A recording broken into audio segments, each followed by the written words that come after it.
जय श्री कृष्णा, राधे राधे। एक समय की बात है, एक सेठ जी श्री कृष्ण जी के परम भक्त थे। एक बार वह घर पर लड्डू गोपाल जी ले आए। सेठानी से कहने लगे कि इनकी सेवा करना, इनको सुबह शाम भोग लगाना। सेठानी को उनकी सेवा करना बहुत मुश्किल लगता था। उनका मानना था कि बच्चों की देखभाल से समय नहीं मिलता, तो मैं ठाकुर जी की सेवा कैसे करूं? एक दिन उसने लड्डू गोपाल जी को अपने बंगले के बगीचे में मिट्टी खोद कर दबा दिया। अपने पति को कहा कि लड्डू गोपाल जी चोरी हो गए हैं। सेठ जी को बहुत दुख हुआ, लेकिन ठाकुर जी की इच्छा मानकर मन महसूस कर रह गए। उनके घर में एक माली बगीचे की देखभाल के लिए अक्सर आता। उसे बगीचे का वह भाग आकर्षित करता जहाँ सेठानी ने लड्डू गोपाल जी को दबाया था। एक दिन उसने उस जगह को खोदा तो उसे लड्डू गोपाल जी मिल गए। वह भागा भागा सेठानी जी के पास गया और उत्साहित होकर सेठानी जी को बताने लगा कि देखो, मुझे बगीचे में से लड्डू गोपाल जी मिले हैं। सेठानी ने उसी समय उसे नौकरी से निकाल दिया और कहा कि अपने लड्डू गोपाल जी को लेते जाओ। सेठानी ने आस पड़ोस के घरों में यह बात फैला दी कि यह माली चोर है, इसलिए सभी ने उसे काम से निकाल दिया। सेठानी के मन में था कि कहीं माली बगीचे में से ठाकुर जी मिलने के बाद उसके पति को न बता दे, इसलिए उसने यह सारा षड्यंत्र रचा। माली मायूस होकर चला गया और पत्नी को लड्डू गोपाल सौंपकर रोने लगा। पत्नी ने कहा कि रो क्यों रहे हो? यह तो अच्छी बात है कि आप लड्डू गोपाल घर पर लेकर आए। माली ने सारी बात अपनी पत्नी को बताई कि कैसे लड्डू गोपाल के मिलते ही उसकी नौकरी चली गई।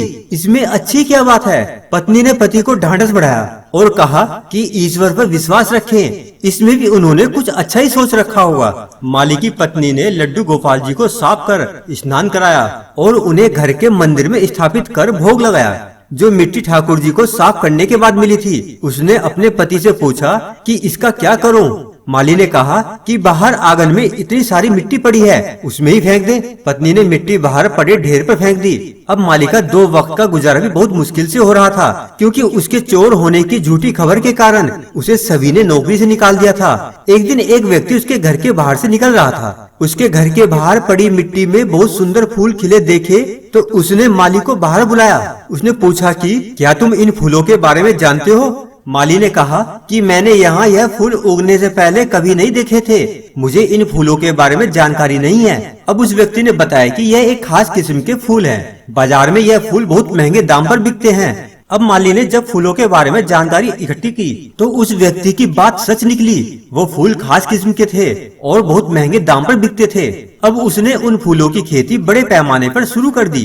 कुछ ही वर्षों में वह धनवान बन गया। उन दोनों पति पत्नी ने निश्चय किया कि ठाकुर जी की सेवा में विघ्न न आए, इसलिए हम बच्चा नहीं करेंगे। ठाकुर जी की सेवा हम बच्चे की तरह ही करेंगे। एक दिन उस माली के घर एक भिखारिन भीख मांगने आई।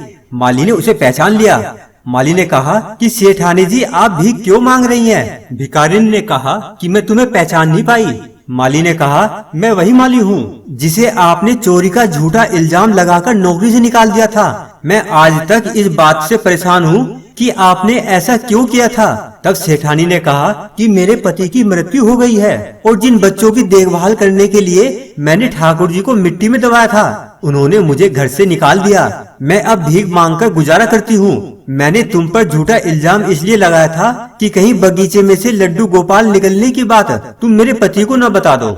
माली ने कहा, अब आप परेशान न हो, आपकी सेवा मैं करूँगा, क्योंकि कारण चाहे जो भी हो, लेकिन आपकी वजह से मुझे लड्डू गोपाल जी मिले और उन्होंने मेरा जीवन बदल दिया। बोले लड्डू गोपाल जी की जय। जय श्री कृष्णा, राधे राधे।